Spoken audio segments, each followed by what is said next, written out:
Yo, Shortbox Nation, YouTube subscribers, viewers, fans, etc., and the random folks that stumbled onto our video series. Welcome to the Shortbox Podcast, Daredevil Season 3 review. This is episode 13, the last review. We made it, amongst dude. it. This episode is titled A New Napkin, and one hell of a way to wrap up the series, man. Yeah. We have quite a few topics. And we'll definitely get into a lot of detail on this one. But see, how about you hit us off with the topics? No what are problem, we talking brother. about? So we have item 1, the words of a dead man. 2, the destruction of Poindexter.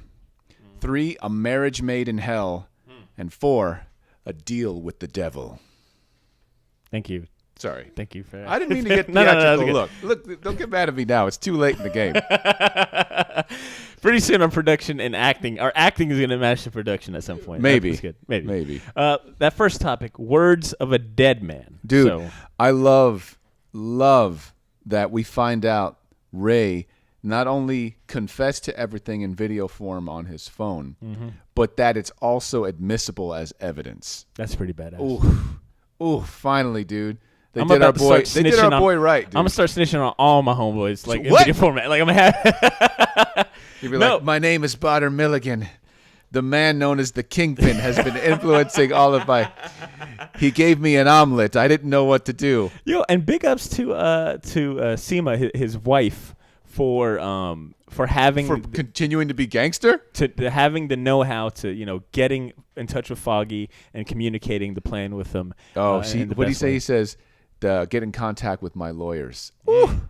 Solid, man. So Nadeem, man, like one hell of a character arc, and in the end, not only did the right thing, but helped ensure that they were able to get what they needed to land Kingpin in jail. The next topic you got is what? The destruction of Poindexter. Dude, I got to tell you, I hated Bullseye so much, so much this season, dude. I love seeing Daredevil mess with him. Oh, you know? it was DD's term for messing with him. psychological warfare, dude. Ooh, it was so good where he's just like, yeah, when you killed those birds with those rocks. Isn't that right, Dex? Yeah. And, Julie's dead, too. And he's like, Wait, what? Go back. He's like, don't say her name. He freaks out, And the only reason, DD had these, had the know-how about Julie was because Felix Manning flipped on Kingpin rather quickly. Dude, okay. So I know they had to wrap things up. So I was thinking, I was thinking about this because unlike Batman, Wesley wouldn't have turned on him that quick. No. I was saying, unlike Batman, Daredevil can hear your heart. So he knows if you're telling the truth, but he also can tell if you're scared or not. So, like Bats could just interrogate someone and kind of hope that, all right, I'm getting through to him, and if not, I'll just break a knuckle or whatever. Matt could say and do whatever he needs to, and he could tell just by listening to your heart. Methods are working. Like what's working, what isn't, and then just keep going from there. So I think usually if Daredevil's interrogating you, he's gonna wrap things up rather quickly. That's what I told myself. Felix did kind of snitch real quick. Oh, super quick. But he got the information he needed. We got that really, like you mentioned, the whole drone fly sound effect. Oh, man. It was at an all-time high when he found Julie. Oh, my that was God. It. That was it. He lost it, dude. He was done. He's Lost no it longer to the point he decided Poindexter, to take dude. this dead, rotten, frozen Yo, body he took- on a car ride, on a Lyft ride. Look, he took his frozen dead girlfriend on an Uber ride back to freaking the wedding like she's his plus one. Right, so, and A freaking popsicle plus one, and he's like, Julie and I are so happy for you. time out, and not only put her in the car, but also talk to her. When he pulls up and he looks at her, he's like, what he said? He's like, He's one of the good ones. what the hell? And she Like- like she was gonna nod. Okay. Yeah. So we see the complete. There is no more. He's Poindexter. done. It's He's done. The Bullseye that we know, or whatever monster he's become. And we see that because, man, he wrecks shop. He comes in there wrecking shop. Dude, he's and there to bloodlust for Yep. Vanessa and Kingpin. If we Do can't. What do you serious say? damage. We can't be happy. Why should they should? Well, why should they be yeah, happy? and it's the same thing. Like you knew it was coming because he killed his coach over a damn baseball. Like it's like, he's bringing his popsicle plus one to crash that party and kill the hell out of Vanessa. Nice pun. Thank you. Speaking of which, it leads us to our next topic: a marriage made in hell. The ball's on Kingpin, man, to throw this giant, last minute wedding, invite all the mob bosses, oh my as God, well as like the FBI. I forgot. The FBI were his damn like servants and wait staff. He is the Kingpin. He is in full realization, like, you can't touch me. Not only am I going to invite the crime families, but I'm going to have them sit next to the authorities that have either brought them in at some point or could bring them in. But no one's going to do or say anything because I'm in control, and it's my day. I missed the chance to make this point in the last video review for episode 12, but the FBI and the agencies that kept him in jail, they never were, his enforcers. Because even in the last episode, Poindexter was still serving Kingpin's food. Like they've always been his servants from the get-go. Yeah. They never at one point had him on the He was playing him. But here's the thing. So we were kind of worried about Matt, and Foggy was worried about Matt too. It's why he kind of tipped off Brett Mahoney. Yes. Said, look, a friend of ours might get a little homicidal, if you know what I'm saying. And we see Matt almost cross that line. He doesn't get his hands dirty in that respect, but he does know what he's doing by setting Poindexter off the deep end. He's basically using Bullseye as a weapon against Fisk. Yeah. So, like, maybe Matt isn't going to kill Kingpin literally at this point in the episode, but he's definitely like, oh, I'll sick a rabid dog on him. I'll sick the one that you made. Yeah, and I won't stop him. Matt's been really good in the season at misdirection, like finding. You think like he's going to be? Yeah, you're like, oh shit. Like, oh, come on, Matt. Like don't last do it. minute off scene, gets his wits, comes up with a plan. And he showed us with this one because, it just, for Foggy, it just goes to show, man, like, for him, it's all about doing the right thing, upholding the law, the institutions that this country's been built on, even if it means, I've got to interrupt my homeboy's plans. Sure. So let's kind of fast forward. Marriage gets interrupted by Dex in the Bullseye suit. We kind of get this Daredevil suit. Daredevil suit, thank you. We get this really epic, what I felt like, it felt like a cool comic booky moment. Kingpin versus three-way fight. Daredevil's got to also protect Vanessa and Kingpin at the same. It just felt like a really good, for sure. like a comic book issue, like a finale or a double-sized issue. A lot of calamity going on and chaos and things like that. And we get to see Matt and Kingpin share a nice, intimate primal scream. Oh, dude. Okay, so wait. Kingpin breaks Bullseye's back. Yo, on the corner of dude, he runs full speed and like cracks his spinal cord in half, dude. I was wondering why he didn't get up after that. Oh, dude, that was rough. Rough to see. But like, okay. Oh, and terrible choice in picking an all-white suit in a fight. So I got to bring this up. Hit it. Daredevil beats the Kingpin. Yeah. In every way possible. Not just literally I beat the Kingpin physically, But he beats him, man. Like, he says, I beat you, Mask like yells in his face, right? Dude. And Kingpin's trying to get him to kill him. He's like, kill me, like cross that line, like it means like Kingpin feels like he's lost. Mm-hmm. So much so that he's like, well, if I'm going to die, then I might as well go all the way. I'll take a good man's soul with me. I'll make him kill me and he'll have to live with it. Kingpin knows him that well. You know what? That's a good point. I thought maybe it was from a perspective of like, shit, there's no way Vanessa's going to want me now. Oh, dude. She's watching me be getting broke now. Oh, no. He hates Daredevil so much. And Matt's like, you don't get to tell me what kind of man I am. Epic speech. You're going to live. Yes. And he goes, and you're going to leave Karen and you're going to leave Foggy alone. Because if you don't, I'm going to go after your wife to the fullest extent of the law with the evidence we have against her. Solid evidence. And he's just like, all right. He's like, fine, for my wife. Let me make her one last omelet. Just one, please. Just for God's sake, there green onions are in the fridge. The cabinet. No. Second cabinet. Why don't you let me? No. But all right. So, but the best part is, you get that image of Kingpin and Daredevil shaking hands. One real devil shaking hands with the devil of Hell's Kitchen. You know, and now the evil, just evil oozing with demonic energy Kingpin. The devil himself is now making a deal, a Faustian deal, no less, with the Irish Catholic-born battling Jack Murdoch's son, our homeboy, old hornhead himself, Daredevil. That's great, man. That imagery is great. Shaking hands with him. Keep your word, you know? Now you see, like, has that image ever been in the comics where Kingpin is on his knees making a deal with the devil? Not on his knees. And I wish the fact you brought it up, I have this the cover in my head so perfectly. It's a picture of Dee Dee and Kingpin shaking hands at it looks like a cemetery, and there's like a bunch of crosses in the back. Oh wait, that's in Brubaker's run.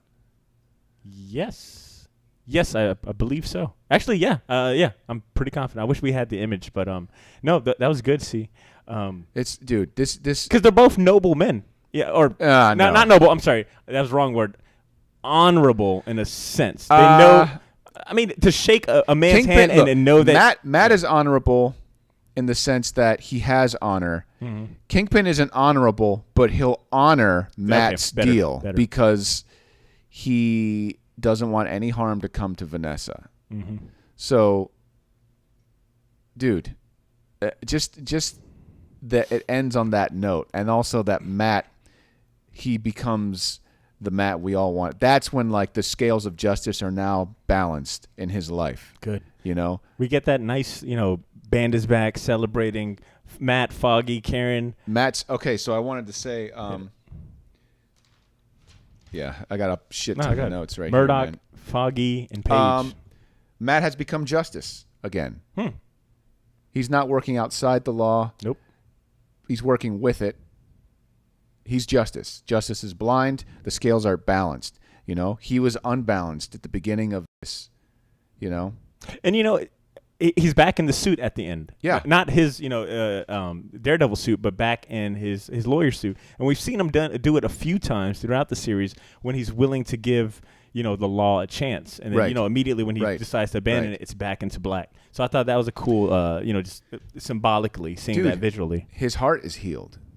His heart is healed, dude. He has a talk with Sister Maggie. He has a talk with You're Sister Maggie. Yep. He says, basically, hey, I lost a father figure. How about a mom? Essentially. Ooh, man. Whew. You all appreciate it.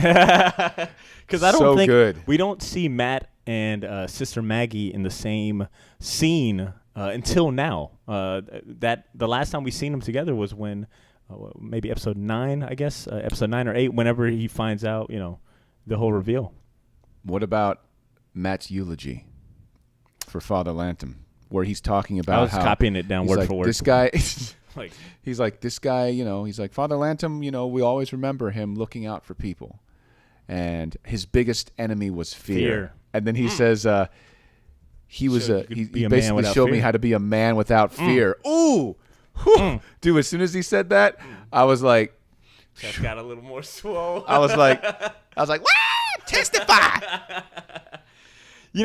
I wish, and this is, I can name the amount of very minutia nitpicks I have of the show. The only thing I wish they hadn't done was the whole bullseye design thing in his eye. I wish they would have just left it. Whoa! You didn't like that? Nah, man, it felt wait. ham-fisty. It's a reflection. It's not off what? His back is laying down. What's it a reflection of? There's lights everywhere, dude. On the floor? He doesn't have that in his eye. You thought that was in his eye permanently? No. I got that it was supposed to be, a reflection of the light, but it was just too, I guess, spot on for me. It is for you because you read comics. Nobody knows what that means. They could just look at that and be like, that. See, when I saw it, I interpreted it as, I liked it for two reasons. One, it was a nod that's who he is now. He's Bullseye. He's no longer Dexter. He's no longer Benjamin Poindexter. He's no longer knockoff Daredevil. And physically, he won't be neither. He's getting, We'll get to that. He is Bullseye at this point. That said, that eye doesn't look human. Like the way it looked to me, it was like there's nothing there that resembles a man anymore. He doesn't have to act like a person anymore. So I predict that if he comes back, we're going to see a Bullseye that is probably a little more balanced and in command of who he is, because he's fully actualized. He's not confused about anything. He's not worried about what people will think. He can just go on and do what he does best, new identity and at that. kill. Yeah. And be this evil individual. And all of that is what I saw when I looked at that eye. Did you catch the name of the doc who was operating on him? No, and I wanted to bring that up because the docs mentioned, the patient agreed to this, knowing the risks. Right. Dr. Oyama is the same doctor in the comics who came up with the process to fuse adamantium to bones. Yes. Ooh, that's good. Yes. Now, they couldn't say adamantium. No. Because we know who owns it. But that little... And that was a nice little nod to fans who know that, one, Bullseye has his bones grafted with adamantium, and two, that operation dulled his pain receptors, so he doesn't feel pain, which makes him even more of a lethal enemy against Daredevil, because he can just keep hitting and keep hitting. That last scene reminded me of Frank Miller's story arc where Bullseye becomes paralyzed as well. And I think it's from a fall. Daredevil actually lets him fall in one of Frank Miller's runs, or one of the issues. And there's that scene, that comic.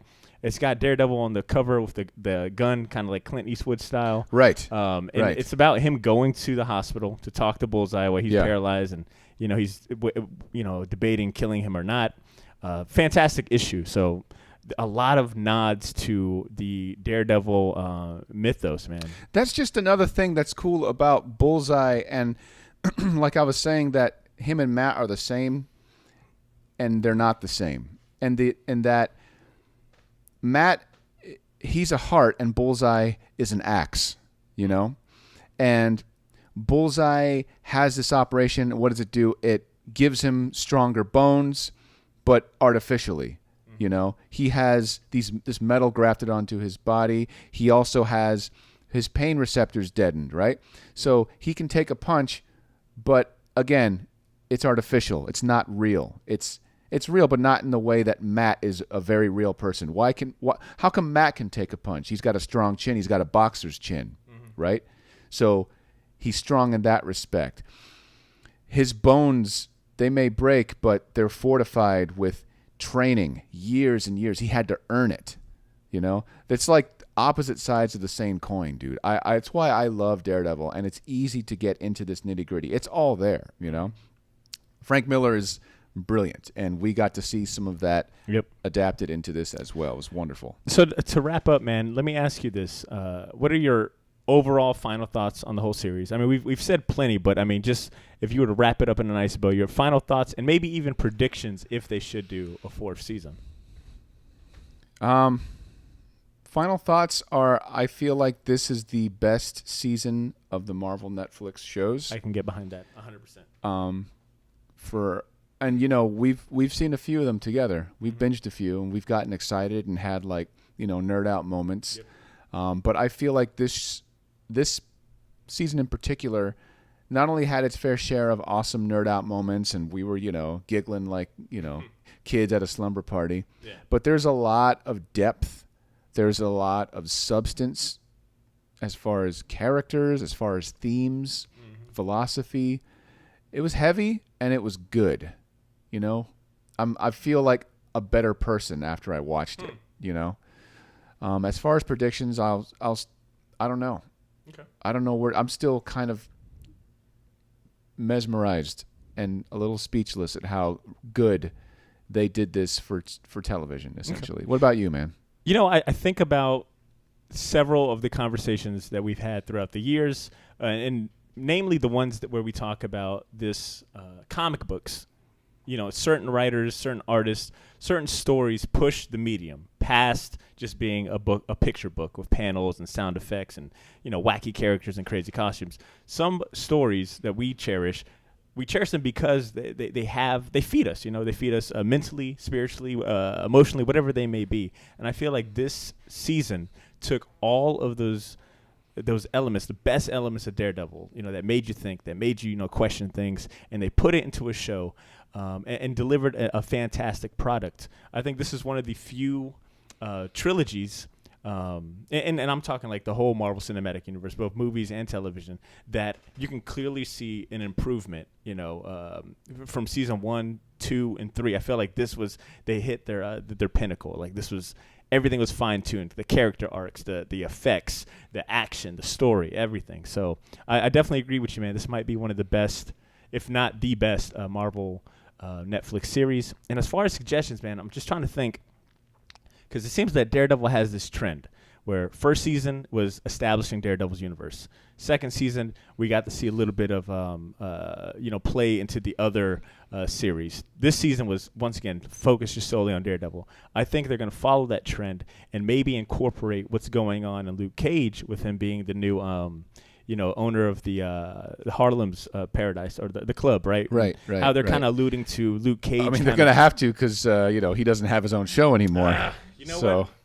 All right, I forgot about that. You're right. Iron Fist and Luke Cage might be out of it. Will probably that's a good prediction that they'll show up in another season of Daredevil or Jessica Jones. Well, you know what? Okay, so check this out. Even if Luke Cage doesn't have his own season, I think it's still possible to include him. I mean, that doesn't. Oh, of course. So of course, Marvel put out those tie-in comics of the Defenders. Oh, okay. Do you remember? Like, I think they did like 2 or 3, runs where their brand of Defenders are the same as the Netflix Defenders. Okay, that's good. So I still think that's possible to kind of have Daredevil tackle Luke Cage as a villain, or possibly getting him on the right road, because the way Luke Cage season 2 ended, it kind of alludes to Luke's character and sense of justice kind of being muddy. Yeah, sort of like how we've seen. It was the ending to The Godfather. Yes. So yes, that's a good point. And then my other suggestion might also be that we get the return of Daredevil, and he's gonna go after Vanessa, knowing how much it would cause harm to Kingpin, and it's gonna be up to Daredevil to protect Vanessa at all costs. Because if Vanessa goes, then nothing's gonna stop Kingpin from making his life a living hell. That's more or less the Brewbreaker run too, right? Mm-hmm. Where he's like chasing after her, and you find out that she's basically just not as evil, but like terribly up there as far as that's concerned. Okay. That's good. So maybe we find Bullseye on the hunt for Vanessa, but Vanessa has filled that role even more. Kind of had that taste of power. Now she's like, you know what? I'll fill the void that is the Kingpin. That'd be interesting. That'd be really, really cool. I think they might introduce a new player. I think we've seen all that we're going to see of Vanessa and even Bullseye. Like, let's give him a rest. Yeah. I think there'll be a new player in town. That's good. I don't know who. They might bring the hand back somehow. I don't know. But, dude, maybe, who knows? Maybe they'll do 10 Fingers, It's a weird character. Weird character. Yo, give me Stiltman finally. The fans have been clamoring. Right? Give me Stiltman. But see, man, I think that is all we've got to say, man. We've done 13 video review episodes. We've said a lot, and I think we're ending it on a great note. To our viewers out there, thank you so much for sticking with us. I wanted to say thanks too, man. Like, this is everybody that's watched Daredevil and like hung with us this far, as far as sticking with us and hearing our opinions about the show and different thoughts. We're doing this because we are you guys.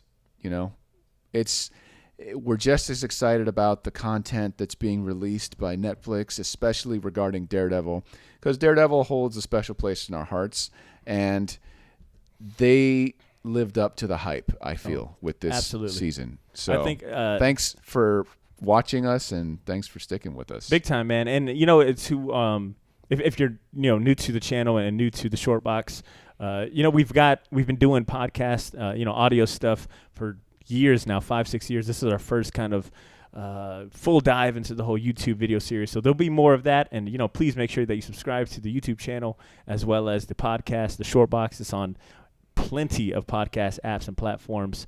So check us out. Give us your feedback. We'd love to hear it. And yeah, stay tuned. Yeah, I think that's about it. See anything else? No, man. I think we're good.